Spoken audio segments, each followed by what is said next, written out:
Hello, friends. A very good evening to all of you. I hope you have had a wonderful day today. So, tonight we shall be discussing uh, together various aspects of internal medicine, especially pertaining to NEET super speciality. As in my last class, in my previous class, I already told you that our classes we will be discussing paper 1 NEET super speciality throughout the week, every alternate day for 1 hour. And then we shall be discussing paper 2 in the weekends. NEET super speciality comprises of two papers. Paper 1 that comes from the feeding speciality, the broad speciality that you have specialized. Say suppose you are MD pediatrics, you will get questions from MD pediatrics, MD medicine and MD pulmonary medicine, pulmonology in case of if you have selected cardiology. Similarly, if you have selected gastroenterology, you will get feeding specialties for gastroenterology are pediatrics and general medicine. So paper 1 will comprise of questions from pediatrics and general medicine in case of gastroenterology. In case of oncology, DM oncology, the paper 1 comprises of internal medicine, pediatrics and radiotherapy. Because MD radiotherapy candidates are also allowed to write DM oncology. Similarly, if you opt for critical care, then you have multiple specialties whom can opt DM critical care. So similarly, NEET super specialty exam is a very unique exam. You are allowed to select two important branches of your choice and then move about. You should have a clarity of exam before you start your preparation, right? So tonight, in this wonderful evening, we are going to bring about few important topics in internal medicine. I'll be discussing clinical scenarios, the latest topics which were asked in the last 2 years of NEET super specialty exam, the topics which keep coming in AIMS exam, JIPMER exam, Sri Chitra exam, and various other national level DM entrance exams. So let us start our discussion with a question. Now please remember that before we start, a small point of motivation I would like to give you. What Sir William Osler said. Sir William Osler once said that if you study medicine without books, if you study medicine without books, it means you are sailing an uncharted sea. You are sailing uncharted into the sea. That is, you are sailing into the sea, but you do not know where you are heading. Whereas, if you are studying medicine without patients, then it is like not going to sea at all. I would like to add a small point here. If you are studying medicine without online classes, then it is equal to not going to sea at all, not going to the sea at all, because now trend has changed. You have to sit at home or hospital or wherever you are, continue your work, join us for 1 hour every alternate day, so that in this process of preparation of NEET super speciality, we shall be helping you out through your exam, right? So let us start our discussion. Our discussion is, in this discussion, before I start again, whenever you log in,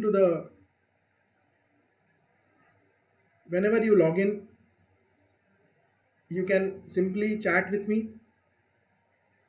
You can simply chat with me, and the chat is direct. You can ask me any doubt in this app, and I shall be more than happy to answer, right? So let us start our discussion. A 50-year-old woman with a history of a 50-year-old woman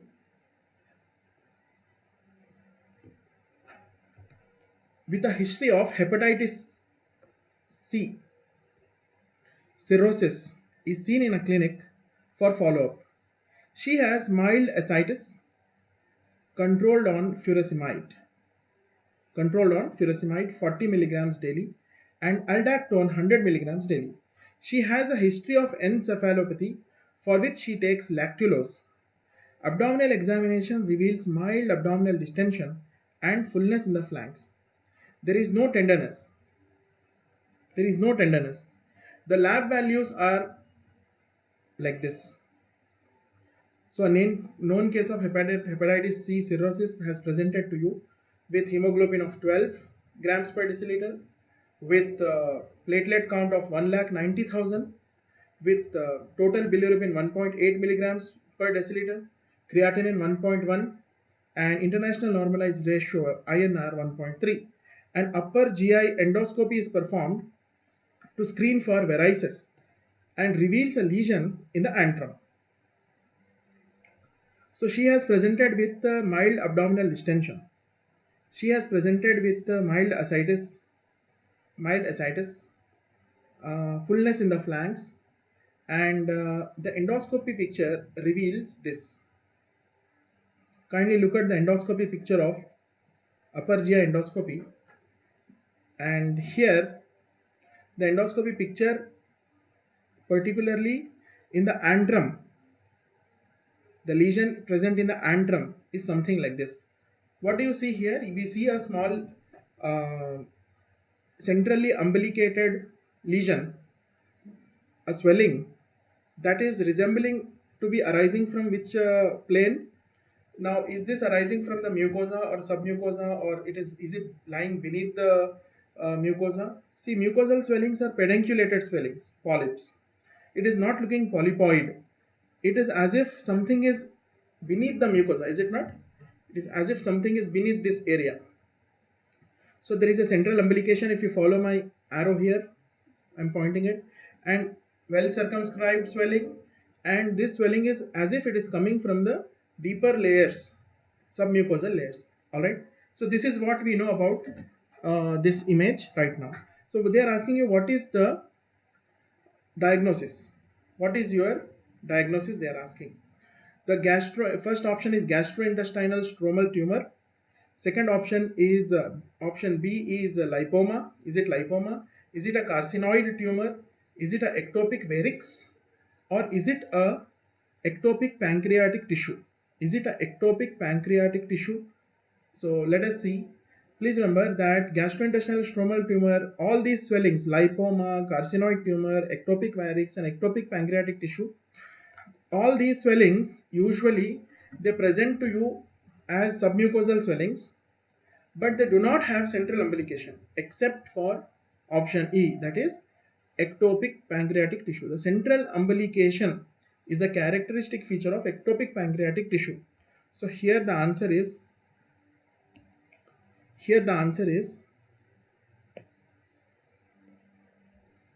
ectopic pancreatic tissue. To go about the discussion, further discussion, the other lesions do not have central umbilication, and whereas gastric submucosal lesion is an incidental finding on gastroduodenoscopy or upper GI endoscopy. Please remember, it's an incidental finding. It's an incidental finding. Alright. Please remember, it's an incidental finding. So, anybody willing to ask any doubts here? I'll be happy to help. Yeah. Next, let us now go to next question. Let us now move on to the next question. Now this topic again, in this question I would be discussing important scenarios, clinical scenarios pertaining to NEET super specialty. The second clinical scenario I have chosen for you is a 40-year-old man presents with abdominal pain, nausea. A 40-year-old man presents to you with abdominal pain, nausea and vomiting for last 24 hours. He is otherwise healthy. Lab values are as follows.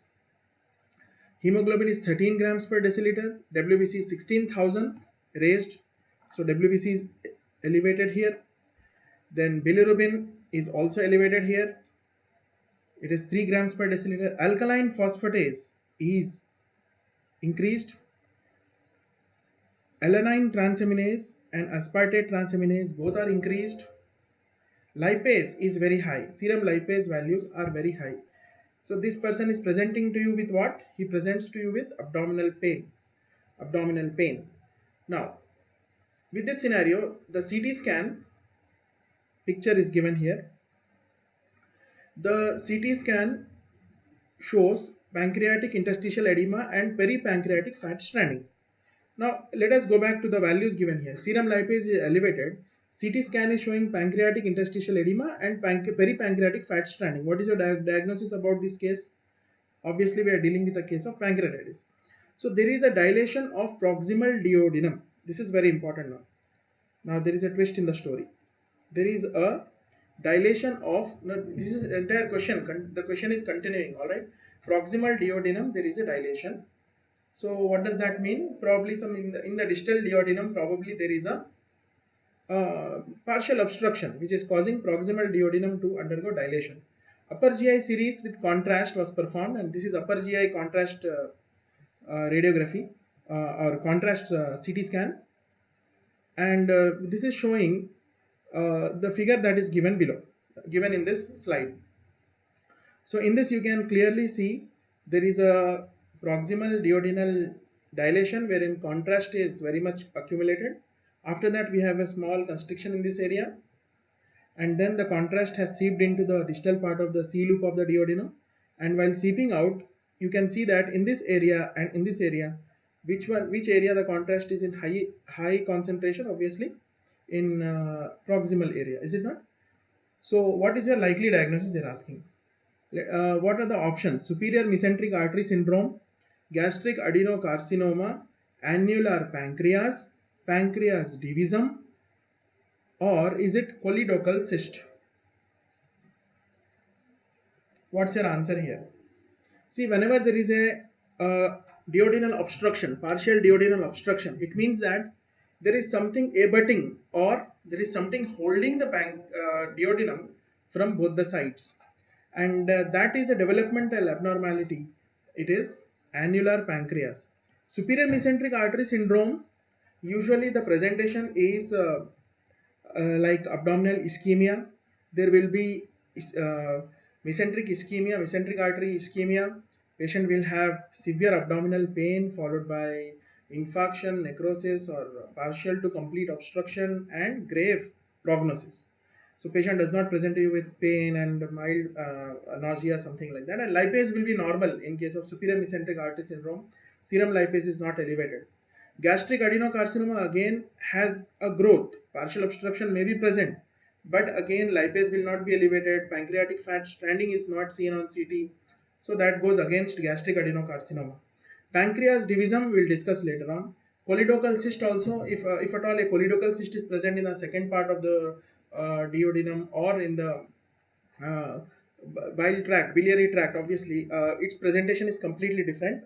Though as alanine transaminase may be elevated in choledochal cysts, but then other findings are against it. So let us see the explanation given. This patient is suffering from acute pancreatitis, we all know, and the contrast GI series has shown that there is a proximal dilation. You will have to concentrate on this because it clinches the diagnosis. Alright, all acute pancreatitis are not due to gallstones, all acute pancreatitis are not due to alcoholism. Please remember, you are dealing with NEET super specialty wherein slightly different diagnosis, different differential will come into picture, and probably you will have to think beyond the common things. Most common causes of acute pancreatitis like gallstones or alcohol induced cholestasis, cholecystitis or something like that, it usually is not the cause of acute pancreatitis, especially in NEET super specialty exam if such questions are coming. Now this is a congenital condition that can present in the pediatric age group, and adult patients usually present in the 4th to 7th decade of life. Now how do you treat this case? You will have to bypass this duodenal segment by doing a duodenostomy. That will be the treatment of choice. In case of annular pancreas, you will have to remember this point. And pancreatic resection and all is not advisable. Superior mesenteric artery syndrome refers to compression of third portion of duodenum. Please remember this point, by a superior mesenteric artery. It is not the second part of the duodenum. All right. In case of annular pancreas, it is the second part of the duodenum. So the third part of the duodenum, if it is getting compressed and causing partial obstruction, sometimes, very rarely, it is usually compressed by the supramesenteric artery arising from the aorta, and then it presents with intermittent obstruction unrelated to pancreatitis. Pancreas, division and choledochoccysis do not present to you with bowel obstruction. Is it not? All right. Let us begin. Let us talk about the next question. So if anybody wants to, yes. So we have so many students joining us. If you have any doubts, definitely you can ask. Somebody wants to answer this question, please answer.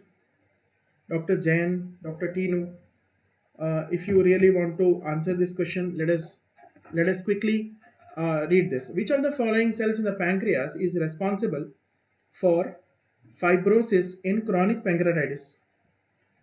Anybody wants to answer? Just join the live chat in the app, DNA app. You have got live chat. The great part about this chat is whenever you ask a doubt or whenever you want to answer, you have an option of being anonymous. You have an option of others do not see, only the author, only the teacher sees your question or your doubt. All right, so that I can discuss. All right. So which of the following is responsible for fibrosis in chronic pancreatitis? Fibrosis in chronic pancreatitis. Please remember, fibrosis in chronic pancreatitis is an important cause which triggers the pancreatic exocrine insufficiency, or rather pancreatic insufficiency. What happens is repeated attacks of acute pancreatitis. Patient comes with acute and chronic pancreatitis to you for many times, and because of some pathophysiological changes, it undergoes, the entire fat stranding undergoes fibrosis, resulting in a severely contracted small pancreas, which is not at all secreting any enzymes, and thus the patient develops so many complications of chronic pancreatitis. Right? So what's your answer? Here, is it acinar cell? Is it ductal cell, duct cells? Is it pancreatic stellate cells? Is it alpha cells? Is it F cells? Please remember, in your NEET super specialty exam, questions will come from basic physiological aspects also, basic anatomical, clinical anatomy, clinical physiology aspects also.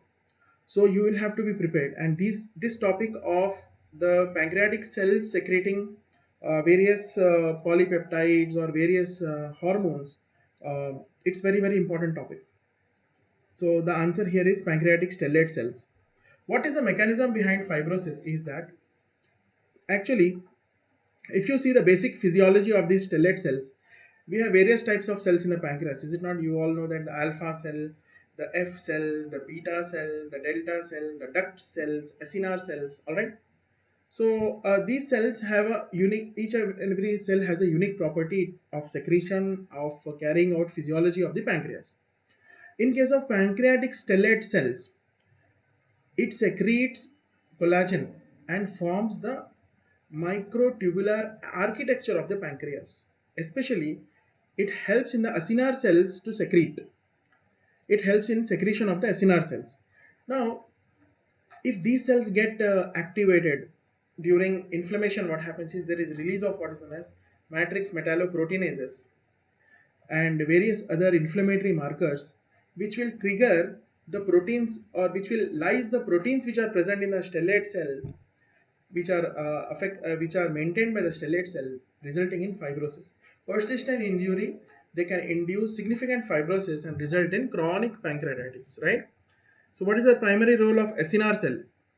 Acinar cell secretes digestive enzymes. Duct cells, this is very, very important. This was a previous question actually. The duct cells secrete bicarbonate. The duct cells are going to secrete bicarbonate and water. Please remember, this bicarbonate is very, very important to diagnose the duct blockage, duct obstruction, to differentiate the duct obstruction from the secretions, acinar cell secretions or duct cell secretions. What we do is we stimulate, give a short dose of secretin infusion to the patient, and we place a small tube in the second part of the duodenum to collect the secretions coming out from the duodenal papilla. Now these secretions are collected and they are subjected to biochemistry analysis, and if the bicarbonate is present, it means that after secretin, if bicarbonate is present in the collected secretions, it means that the secretory apparatus is normal, the duct apparatus is also normal. And if suppose you find the serum bicarbonate levels to be high but not the duodenal lumen bicarbonate levels, it means that there is a blockage, right? So alpha cells secrete glucagon, we all know. The alpha cell, beta cell, the beta cell secretes insulin and various other peptide hormones, including C-peptide is also a part of insulin, is it not? So F cells, you tend to forget this, you remember this point. F cells and duct cells, these are two important things you need to remember. And the F cells secrete pancreatic polypeptide. Hence, F cells are also called as PP cells. F cells are also called as the PP cells, right? Let us move on to the next question.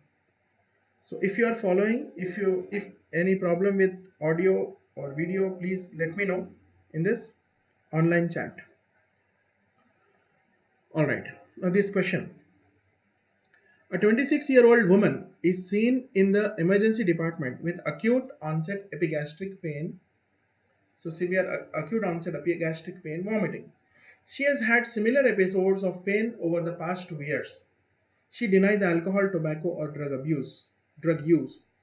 On physical examination, she has a temperature of 98 degrees Fahrenheit, seems to be normal. Blood pressure of 100/50, slightly low. Heart rate of 110. Abdominal examination reveals tender in the epigastrium, tenderness. The lab values are WBC is elevated here. ALT and AST are normal. Alkaline phosphatase is elevated, 120. Total bilirubin is slightly elevated. Lipase clinches the diagnosis here. She is started on IV fluids and IV analgesia. We all know the diagnosis here and we all know the treatment here. What is examiner going to ask you will actually make you startled. So right upper quadrant ultrasonography reveals no gallstones. So this is a case of pancreatitis, as I told you, but the most common cause is not present here, that is no gallstones. And MRCP is performed. Magnetic resonance cholangiopancreatography is performed. Which of the following is the most appropriate next step in the management? So here you need to diagnose the case by seeing MRCP image. Now this is the MRCP image. This is the MRCP image. I would like to yeah, if it's visible to you, this is the MRCP image. Let me zoom it. Yes. So what does this C-shaped loop represent here? It is the, yes, you have guessed it right, it is the duodenum, is it not? It is the duodenum. And then the biliary apparatus, right from here you can see it's coming here and joining the major duodenal papilla. So apart from this, you can find a small duct here entering into the major duodenal papilla along with the biliary tract, the common bile duct. Along with the common bile duct, the small pancreatic duct is entering into the major duodenal papilla. So what is your diagnosis here? In this, we see two different ducts of pancreas. So this is one duct and this is one duct. Two different ducts of pancreas. Now this is opening somewhere here and this is opening somewhere here. Alright, I'll remove my markings again so that you can. So this is duct number 1 and this is duct number 2, is it not? So the major pancreatic duct should actually open in the major duodenal papilla, the duct of Santorini, but sometimes because of a congenital abnormality of pancreas, it does not open into the major duodenal papilla. So here we are dealing with a case of pancreas Anybody wants to answer which congenital anomaly is it is? So nobody wants to answer. All right. This congenital anomaly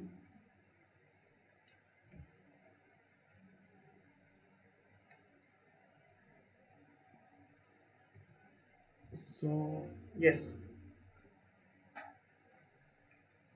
yes, I'm sorry, so many people have answered because I have just now refreshed the page.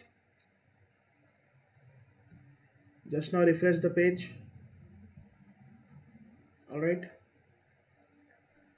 Dr. Surya Prakash has answered it as Whipple's procedure. Dr. Mohit Karwa has answered it as A. Dr. Rakesh has come up with the right answer. Welcome, Dr. Rakesh. So, Dr. Rakesh is uh, has maintained a wonderful performance in my last class and this class also. I welcome you all. So many students are joining us. Dr. Teja, would you like to answer, Dr. Teja? Dr. Surya Prakash? Obviously, the answer is visible on your screen, maybe, but here, please remember, we are dealing. I'm not asking you this answer to this question. I'm asking you, what is this congenital anomaly of the pancreas? This congenital anomaly of the pancreas is pancreas divisum. I'll ask you one important question. In my last class, I told you what was the most common anomaly of esophagus, a congenital anomaly of the esophagus. Can anybody answer? What is the most common in the live chat? Dr. Surya Prakash, you have answered it right in my previous question. Dr. Rakesh, as usual, has answered it right. Dr. Teja has also answered it right. Very nice. So, anybody wants to answer what is the most common congenital anomaly of the esophagus? Last time I told you, if you remember my last class, this is the problem with our most of the students. What happens is they listen to the class but they do not do the homework. Post class or pre class, you will have to repeat the same topic or else you'll forget it. All right. So that helps us to emphasize the importance of revision. So nevertheless, very good. Dr. Mohit Karwa has come up with an answer. Excellent, doctor. It is atresia. Very good. Esophageal atresia. Dr. Rakesh, again, 100% performance by Dr. Rakesh. All right. So it is esophageal atresia, most common esophageal anomaly, congenital anomaly. Here, the most common congenital anomaly of the pancreas is pancreas divisum, wherein what happens in pancreas divisum is embryologically the dorsal and the ventral bud of the pancreas do not fuse with each other because of malrotation of or non-rotation of gut. What happens is there should be a clockwise rotation of the second part of the duodenum so that the dorsal bud and the ventral bud they fuse after rotation, is it not? But here what happens is there is a malrotation or non-rotation, so the dorsal bud and the ventral bud do not fuse with each other. And the most important problem with this disorder is that the major duodenal papilla actually opens up in the wrong direction, that is in the minor the major pancreatic duct opens into the minor duodenal papilla and opposite happens with the minor pancreatic duct. So what happens throughout the life, these people will have small amount of obstruction, subclinical obstruction, slight obstruction of the major duodenal the major pancreatic duct, because of which they may have recurrence of pancreatitis. So this MRCP image is very important. See, the core of this, the crux of this question is not the diagnosis. The crux of this question is not about the embryology. The crux of this question is not about theory. Theory anybody will read. Theory will not be asked in your exam. They will be asking you MRCP based image. When you practice, when you become a DM gastroenterologist, probably you will be dealing with so many MRCP images. Your radiologist will call you and ask you about the differential. Alright, same is the case with DM neurology. Your radiologist will send you a CT scan of brain, MRI of brain, ask you, sir, I have a doubt, what could be the differential diagnosis? You will be the boss if you do super specialty, right? So whatever it is, the subject knowledge of the subject gives us so much tremendous importance about reading. So that's why I share these experiences. So MRCP image shows the dorsal pancreatic opening in the minor papilla, and the major papilla is the opening here with the common bile duct. There is no communication between the dorsal duct and the ventral duct, and this is a complete pancreas divisum. There are different subtypes of pancreas divisum. That is not important for internal medicine. As a medicine guy, you need not have this all points, but yeah. So next. So this patient appears to be having recurrent acute idiopathic pancreatitis. See, whenever I select this topic of pancreatitis, I know that you have prepared acute pancreatitis. As a general medicine guy, you have seen so many cases of acute pancreatitis. As a medicine resident or senior resident or as a consultant, you had been dealing with so many cases of acute pancreatitis. I'm not going to bore you by asking you serum lipase values or milase values, or by asking you the CT severity index scoring or Apache classification or something like that. I'm not going to bore you out. I'm sorry. But here, I would like to emphasize on certain genetic markers which are important in acute pancreatitis. See, gone are the days when simple questions used to be asked. Now, definitely a question with lot of logic is going to be asked.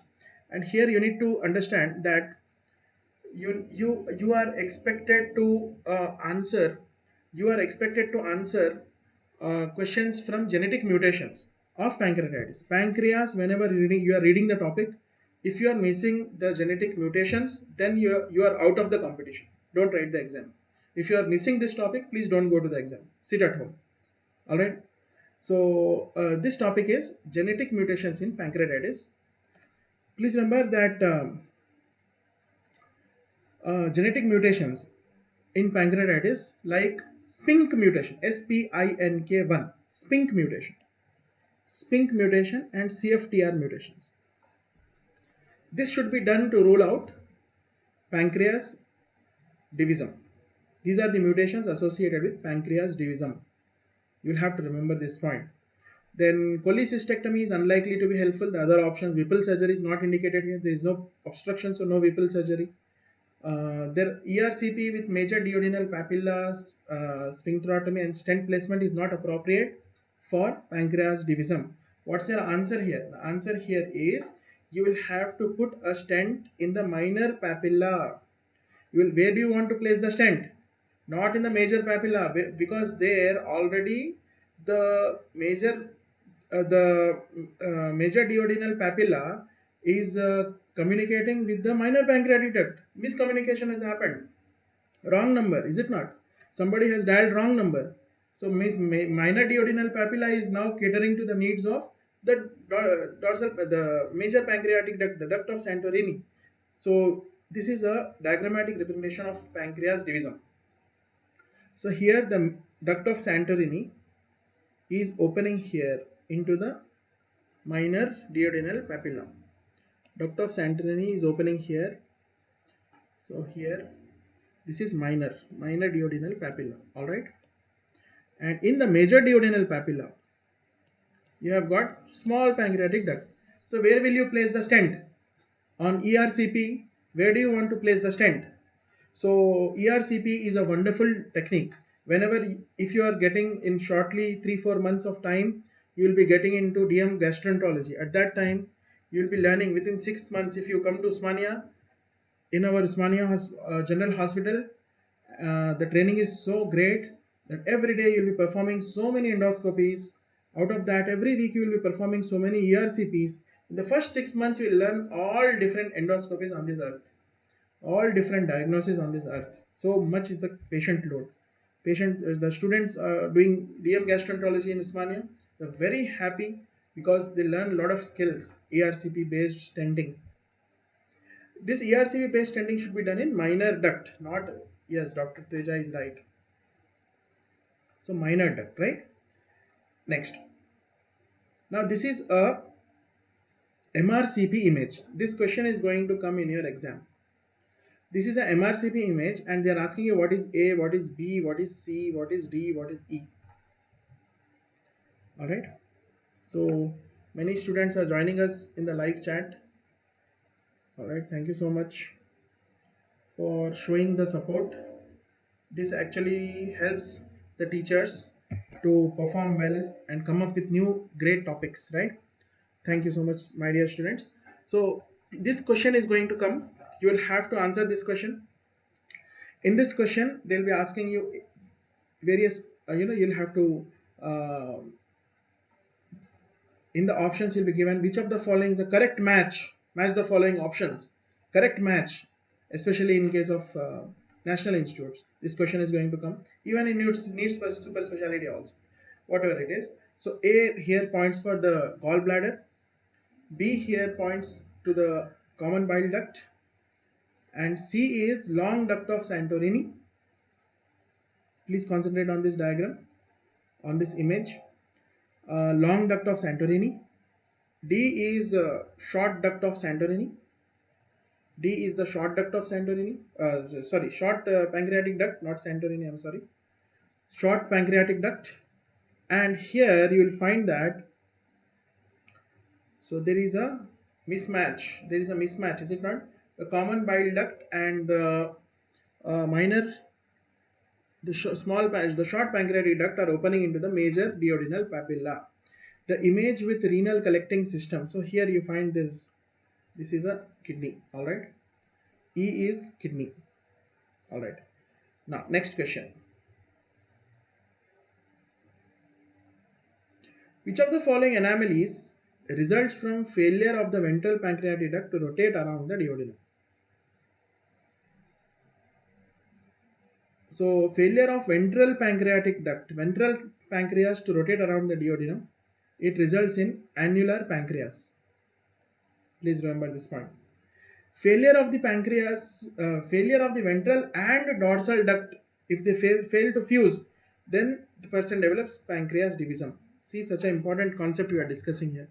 Pancreas divisum occurs because of, so many doctors have joined our live chat. You can ask me if you want me to repeat, or if it's slow or fast, you can quickly text me. All right, very good. Dr. Teja has answered it right. It's annular pancreas, Dr. Teja. Dr. Teja, it is annular pancreas.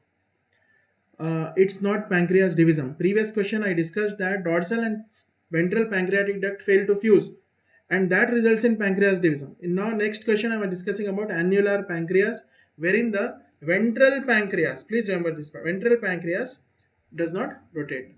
Anomalous pancreatico-biliary ductal junction occurs when the junction between the bile duct and the pancreatic duct is located outside the duodenal wall with a long common channel of more than 15 mm.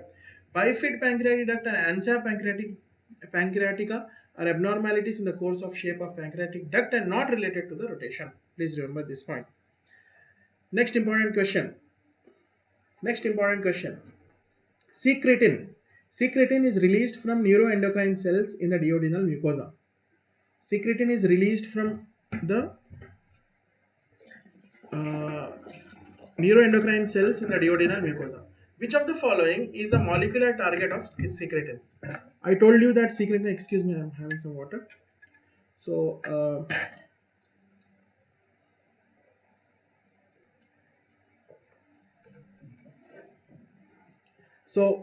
which of the following is the molecular target of secretin?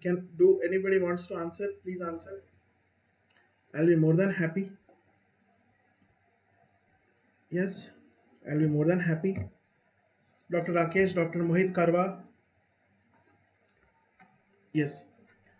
So secretin, just now I told you what is the function of the secretin.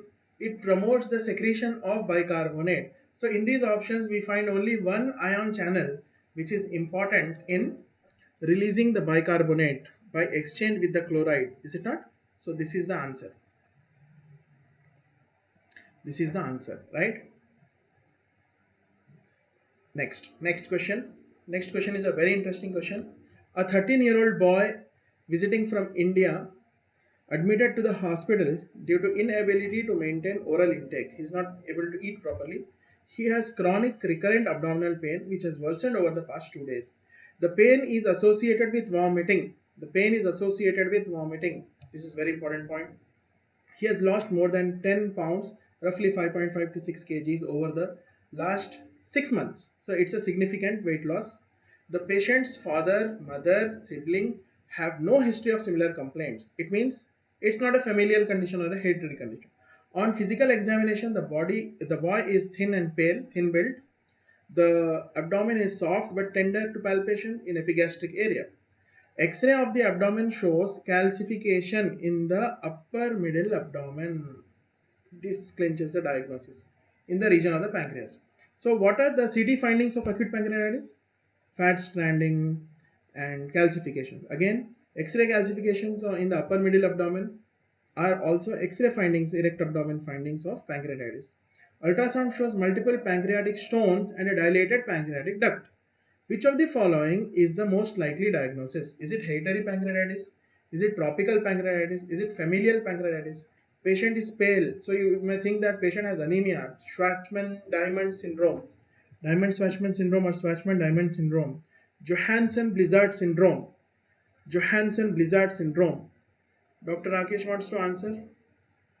Dr. Teja, Dr. Rakesh has said that it is familial pancreatitis. Do you think it is familial pancreatitis? So in the family, the patient's father, mother, sibling have no similar history, no similar complaints. Do you want to revive, change your answer? Yes. So this is a case of tropical pancreatitis. This is a case of tropical pancreatitis. Now why is this tropical pancreatitis? First of all, he is from India. Tropical pancreatitis is common in Southeast Asia, India. Second thing is pancreatitis shows calcification along with pancreatic stones.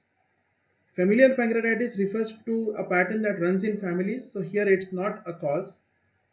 Hereditary pancreatitis is a subset of chronic pancreatitis because of autosomal dominant type of inheritance. Schwarzman-Diamond syndrome and Johansson-Blizzard syndrome lead to pancreatic exocrine insufficiency in childhood, but not pancreatitis. Is it not? Next question. So tropical pancreatitis is an important topic. Pancreas divisum is an important topic. The annular pancreas is an important topic. Different other types of causes of acute pancreatitis are going to come in your NEET specialty exam. Next question. Next question. Come on, my friends. I know that after this session of 40 minutes, probably you have lost. Yes, Dr. Mohit Karwa, you have answered it right in the last question. Yes, Dr. Mohit is right. Dr. Mohit, welcome back. Dr. Mohit is answering correctly. So in this session, I know that it is very difficult to have an attention span, especially if you're sitting in front of your mobile and you are getting so many notifications from Insta or from your friends or from in the Facebook and all.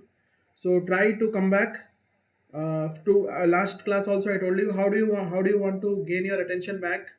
So what you do is look at the roof and see, do you have a fan or not?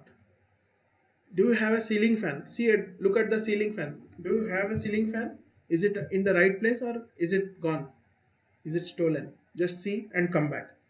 Yes. So 10-year-old Caucasian boy is admitted to the hospital. Please concentrate. 10-year-old boy admitted to the hospital with acute pancreatitis. His mother reports that his fourth such admission over the last 2 years and wants to know why is he having these attacks of pancreatitis. The mother recalls that boy's father also has been diagnosed with pancreatitis. So father is having pancreatitis, the child is also having pancreatitis since 2 years. He is having acute and chronic type of pancreatitis, which was attributed to alcohol abuse by the father. The patient takes no medications. Previous ultrasound imaging is negative for gallstones. So patient has no history of any drug-induced pancreatitis, no medications. Previous ultrasound image is negative for gallstones, so this is not a case of gallstone pancreatitis. Lipid panel is normal. So this is not a hypertriglyceridemia or lipid disorder causing pancreatitis or pancreas related to lipid disorders, pancreatitis. The patient does not have any other medical problem, otherwise seems to be doing well. His pediatrician suspects a genetic cause of this pancreatitis. Which is the most appropriate screening test? Which mutation are you going to check? Is it screening of SPINK1 mutation? Is it screening of CFTR mutation, sweat chloride test to rule out which disorder? Cystic fibrosis, is it not? CFTR mutation to rule out cystic fibrosis. So is it option C is perform a pedigree analysis and test for PRSS1 mutation? The PRSS1 mutation. Is it obtain a careful nutritional assessment for chymotrypsinogen? Yes, Dr. Rakesh has said it's option C. You will perform PRSS1 mutation. Let us see. Option E is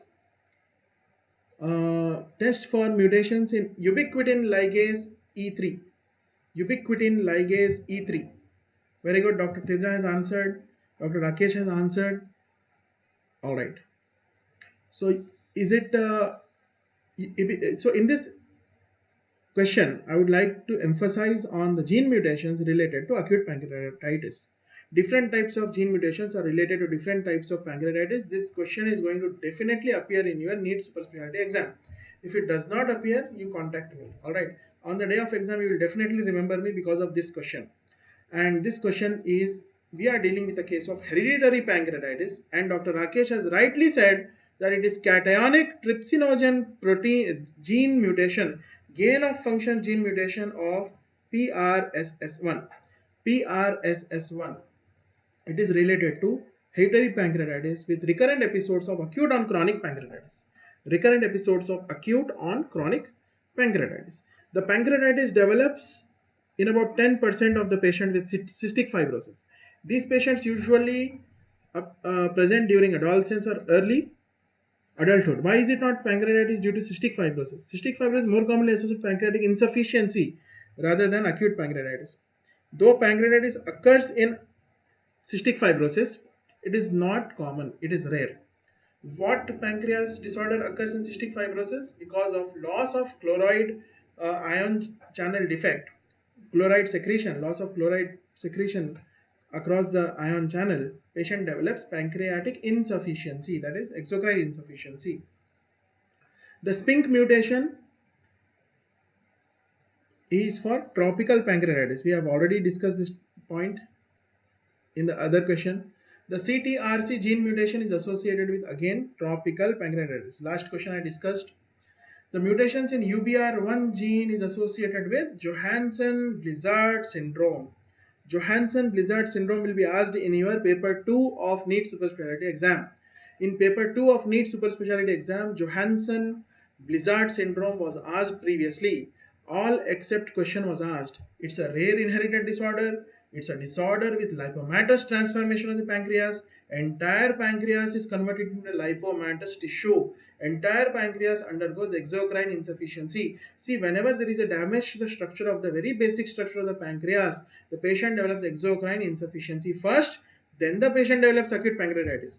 Acute pancreatitis usually develops because of acute insult to the pancreas because of drugs, because of gallstones, because of obstruction to the normally secretions of the pancreas, right?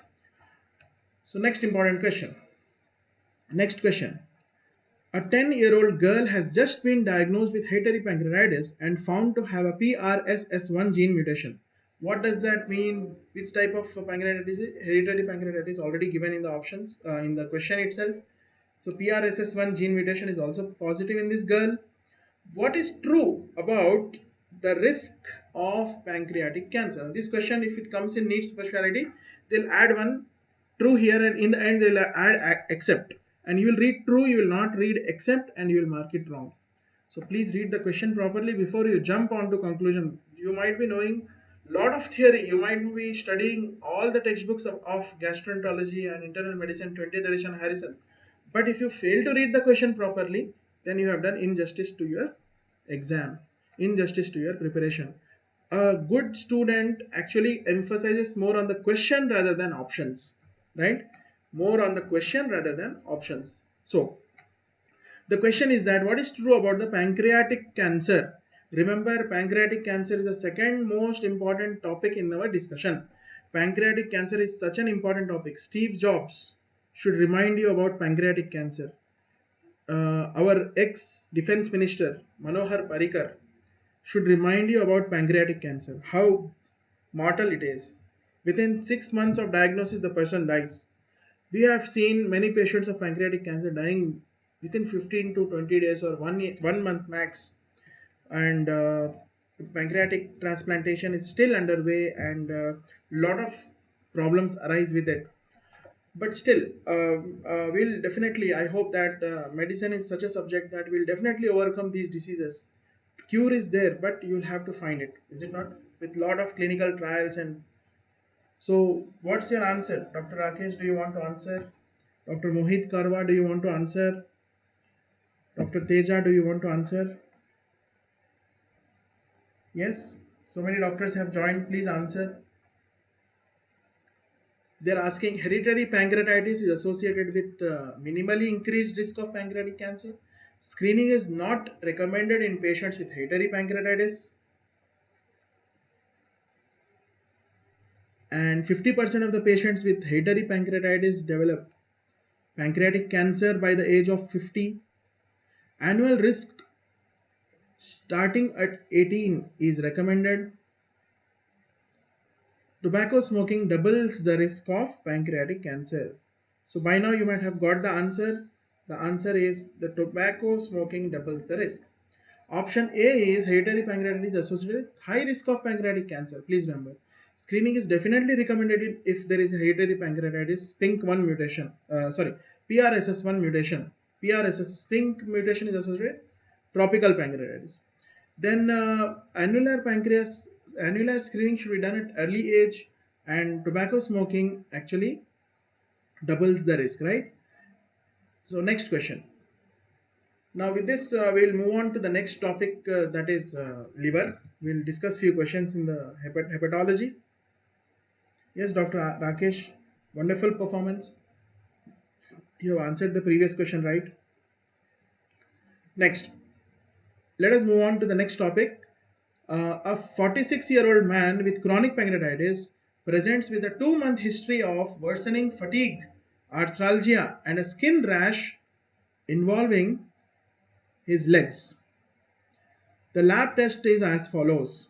His ALT is elevated, is it not? Creatinine is slightly elevated. One is considered to be normal nowadays, so 1.2 milligrams per deciliter. His HCV PCR is so much high, 2 million international units per ml. He has a genotype of type 1b. We have 6 genotypes of HCV virus, HCV infection. Out of that, he has got a genotype of type 1b. Now HCV treatment is completely based on gene analysis, genotype analysis. If you know the correct genotype of this virus, sofosbuvir and various other drugs, the recently introduced drugs, are acting wonderfully. Apart from interferon, pegylated interferon, and other agents, sofosbuvir has been highly promising in the treatment of hepatitis C virus. So treatment completely depends on genotype 1b. So what they are saying is this person has a history of 2 months of fatigue, arthralgia, skin rash. So hepatitis C virus chronic infection presenting with skin rash. Which of the following treatment is more appropriate? What is your diagnosis here? Now you can go through this image. What is your diagnosis here? So here the patient has this erythematous macular rash, is it not? Maculopapular rash. And this patient has this rash diffusely over the trunk and over the limbs. So we are dealing with a case of cryoglobulinemia. Please remember, hepatitis C virus causes cryoglobulinemia. Hepatitis C virus causes cryoglobulinemia. Cryoglobulinemia. It is hepatitis C virus. Alright, Dr. Surya Prakash is saying that plasmapheresis should be done. Dr. Teja, very good. Dr. Rakesh, cryoglobulinemia is the answer here. Dr. Teja is saying that rituximab should be given, anti-CD20 monoclonal antibody should be given. What should be the treatment of choice here? Please remember, when person is suffering from chronic hepatitis C virus infection and he presents with a skin complication of cryoglobulinemia, then the treatment of choice is HCV treatment, Dr. Rakesh. It is HCV treatment. If you continue with HCV treatment, cryoglobulinemia is going to be addressed. So the patient is hepatitis C related cryoglobulinemia. This question will be definitely asked in your NEET super specialty exam. HCV treatment, complications of HCV. These are such an important topic. Risk factors involved in HCV. Three important topics will be asked about HCV. One of my friends, when we were doing internship 10 years back, he delivered a hepatitis C virus lady and got a needle prick.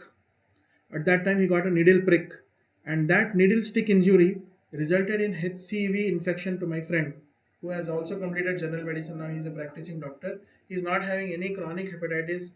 He is not having any. Luckily, he is not having any form of active acute chronic hepatitis or acute on chronic, something like that. But he developed HCV virus, and a few days he took treatment also, and now he is completely fine. But still we do not know, sometimes risk is very high. So needle stick injury, what are the three important modes of transmission nowadays in 2020? Blood transfusion is not going to cause HCV in you because of very good screening methodologies applied in the blood banks. I'm sorry. So what are the please chat with me and tell me what are the three important modalities by which HCV is going to undergo transmission. One is perinatal, very good. Perinatal transmission. Perinatal transmission. Second is needle stick injuries. Third is drug abuse, injectable drug abuse, somebody taking injections, drug abuse. Alright, so these are the three important modes of transmission of HCV now in 2020. Previously, when we did not had any idea about HCV in 1945 to 1965, the people who have received blood transfusion are still the carriers of HCV infection. So here we are dealing with a case of cryoglobulinemia. All of the above treatment have been used to treat cryoglobulinemia with variable success. However, the best long-term treatment according to clinical trials, it is treatment of HCV. Now you can ask me, sir, what is the treatment of cryoglobulinemia? The treatment of cryoglobulinemia is prednisolone. The treatment of cryoglobulinemia is rituximab. The treatment you can use cyclophosphamide and plasmapheresis. All four are treatment. In case of acute settings, out of these two options, acute cryoglobulinemia because of hepatitis C virus infection, you have two options: give prednisolone and plasmapheresis. Two options: plasmapheresis and prednisolone. Whereas for treatment of subacute cryoglobulinemia, you give rituximab and cyclophosphamide. But overall, if you ask me which is the best treatment, all these five options are treatment of cryoglobulinemia and HCV. But if they ask you what is the best treatment, you go back to the question and see. They are asking you most appropriate treatment, best treatment. Most appropriate treatment will be treatment of HCV. Now, achieving the sustained viral response lead to resolution of cryoglobulinemia. It's an important point, very, very important point. Very good. So many doctors have joined us. I'm really happy to see you all in my class. I would be really more happy if you get involved by answering questions. All right, don't sit idle, answer questions. Let us make it interactive session. All right, and short session. I'm about to close it. So a 54-year-old end stage renal disease on hemodialysis. Patient is on end stage renal disease. Next question. Hemodialysis, already known case of hemodialysis. He is presenting to you with elevated ALT. Many a times in our hospital, in our clinic where I practice, I'm sorry, I'm getting cough. It is not due to COVID-19 because I have this allergy. So many a times patient comes with elevated ALT. Many a times patient comes to you with elevated SGOT or SGPT values. Patient is asymptomatic. Her lab workup shows her lab workup shows Hepatitis C antibody is negative.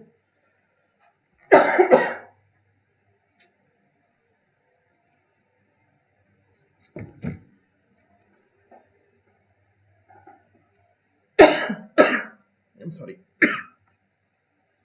Hepatitis C workup is negative. Hepatitis C antibody is negative. Hepatitis B surface antigen is negative. Hepatitis B core IgG is positive.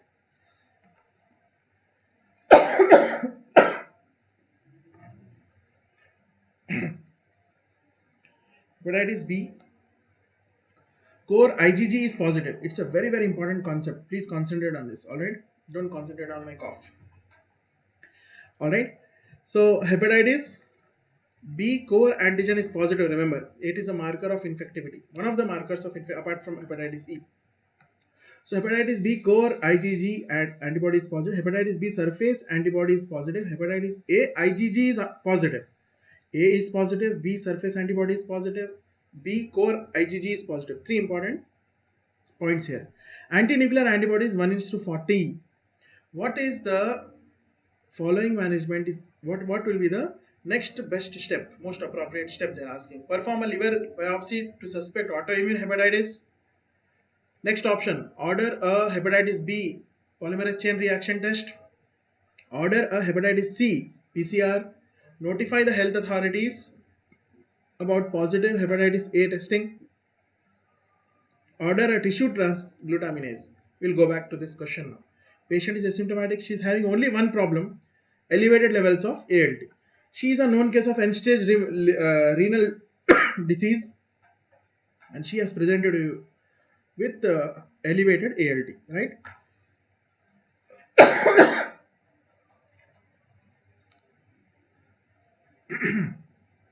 All right. So what is your diagnosis here? So to understand this diagnosis, you will have to understand that this patient has got ANA 1:40. Does that mean this patient has autoimmune hepatitis? For autoimmune hepatitis to be present, anti-LKM1 antibodies, various other autoimmune hepatitis antibodies should be positive, not ANA alone. So that option is ruled out. Order a hepatitis B PCR. Yes, because core antibodies are positive. The core hepatitis B core antibodies, that is IgG antibody, is positive here. The core antibody is positive here, if you can note it. Whereas she is also having hepatitis A and IgG positive. So do you want to notify the healthcare professionals about hepatitis A testing? Remember, if it is IgM, will notify. It is IgG, it indicates past infection, or it may also indicate vaccination. So option A is ruled out because ANA of 1:40 does not necessarily tell us that it is autoimmune hepatitis in the absence of other antibodies. Option D is ruled out because I told you IgM should be positive rather than IgG. In this patient, IgG is positive, so it might be an old infection or vaccination. Tissue transglutaminase is done to rule out celiac disease, and in this scenario, patient is already having renal failure, so celiac disease is a very rare option. They're asking us now, order hepatitis C or do you want to order hepatitis B? I would like to order a hepatitis B. So patients who are immunocompromised, please remember this point. Patients who are immunocompromised and patients who are on hemodialysis, they may have negative hepatitis C virus, but they require the virologic assays. So the answer here will be order a hepatitis C PCR because they might have viral load very high. These people are subjected to dialysis. Whenever you are subjected to dialysis, probably you will be having a risk of contracting hepatitis C virus from others, because the same dialysis, dialysate and all, though a lot of precautions are carried out, but still there is a chance of contracting hepatitis B, hepatitis C, or various other infections, dialysis related infections. So hepatitis B surface antigen is negative in this case, indicating that patient does not have hepatitis B. Hepatitis A IgG is positive, not IgM, so that is also ruled out. ANA positivity is seen only in 90% of the patients with hepatitis C. Ordering a tissue transglutaminase is having low yield for celiac disease, right? Next question. So in this question, the answer was order a hepatitis C PCR. Why? Because in immunocompromised patient, you are not expecting antibodies to be present. You will have to check for the viral antigen, the RNA load. All right.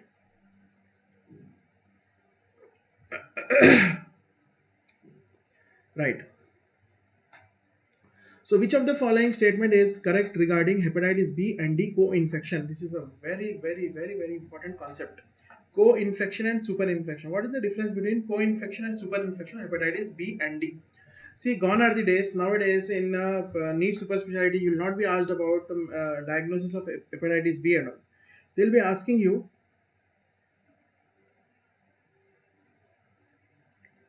They'll be asking you that. They'll be asking you about co-infection and super-infection hepatitis B and D. All right. So they're asking us what is the most appropriate or correct answer here. Co-infection is more likely to lead to resolution of infection. Co-infection often presents with negative hepatitis B core IgM. Co-infection carries a high risk of hepatocellular carcinoma. Co-infection has more often leads to rapid disease progression. Double peak pattern of ALT level is a typical manifestation of hepatitis B superinfection.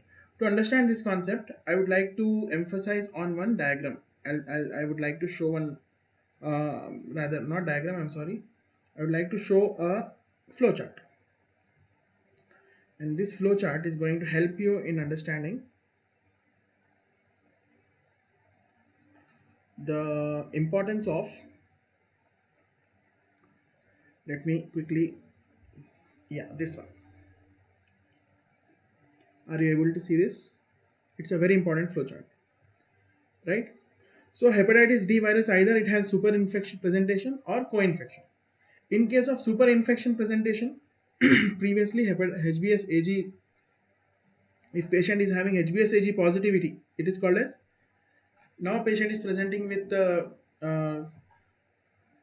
HDV infection, his known case with hepatitis B surface antigen HBsAg positive, that is super infection. What is co-infection? Co-infection is, now he is having HBsAg negative. That is a distinguish between co-infection. So super infection means already a known case of hepatitis B. Over it has come as hepatitis D virus infection, that is super infection. Co-infection, both are coexisting with HBsAg negative. Alright. So what are the serological tests? If you can follow this serological analysis of, so this is super infection and co-infection, I'll write it somewhere here. So this is super and this is, I'm sorry, and this is co-infection, right? So hepatitis B, HBsAg is positive, HBV DNA is positive, IgM anti-HBC is negative, IgM anti-HDV is positive. So here, this is very important. Now let me show you with a color. I'm sorry, I'm selecting a wrong color. Yeah. So IgM hepatitis D is positive and HBsAg is positive. It is a crux of diagnosis, clinical diagnosis. You want to catch hold of it. These two, HBsAg is positive, IgM anti-HDV antibodies are positive. That is super infection. Whereas HBsAg positive, patient was previously not a known case of HBsAg. Now he has become positive along with HBV DNA positivity, IgM anti-HBC, the core antigen against the core HBC antigens, the antibody against the core antigens of HBV, IgM is positive. That is co-infection, right? What are the clinical features, important clinical features? Abrupt increase in serum alanine transaminase and decompensated liver disease. Whereas in co-infection, it is acute hepatitis along with a double peak of serum ALT, right?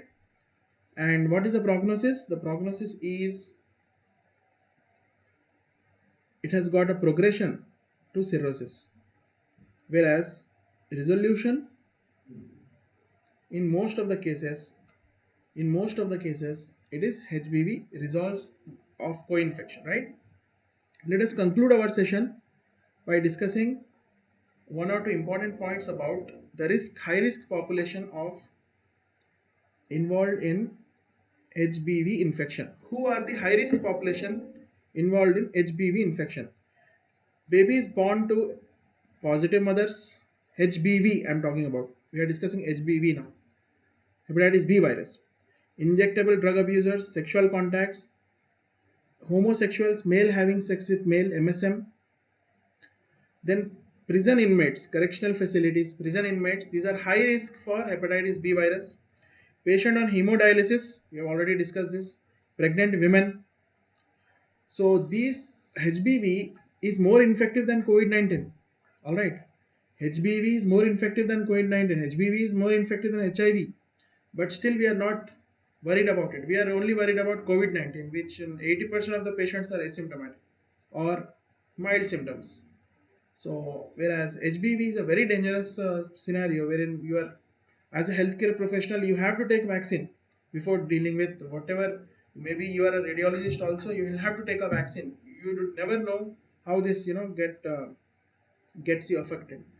So patients who are immunocompromised or on cytotoxic drug therapy, definitely they'll have to take this vaccine because they are very prone to it.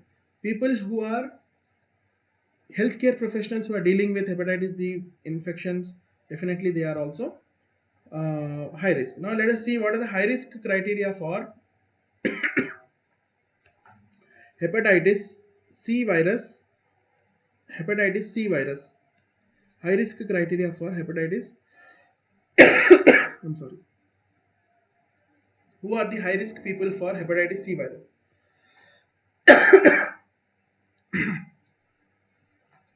Persons born between 1945 to 1965, I already told you. Injectable drug abusers, I already told you. Patient with co-infection with HIV. And people who have been taking clotting factor concentrates previously. These are the high risk population. Apart from this, persons who have undergone transplant recipients. Any patient who presents to you with unexplained ALT, unexplained aminotransferase levels, you go for HCV antibody testing. If it is negative, don't sit, relax. You will have to check for HCV RNA load, viral load by doing polymerase chain reaction. Because you do not know, the incubation period is very long. You do not know patient is having hepatitis C virus. Alright, only your ursodeoxycholic acid and UD leave tablets are not going to help the patient. Any patient presents with aminotransferase levels high, you will have to perform HCV in this case because it itself is a risk factor. Alright, so with this we conclude the session today. Thank you very much for joining us, and you have any doubts, you feel free to contact in this chat, and I would be more than happy to help you out. So next we'll be dealing with a few more important topics. Alright, shortly. So to revise very quickly, MRCP images, we have discussed MRCP images which will be asked in exam. So anybody wants to ask any doubt can definitely ask me. Alright, thank you very much for patiently listening. Alright.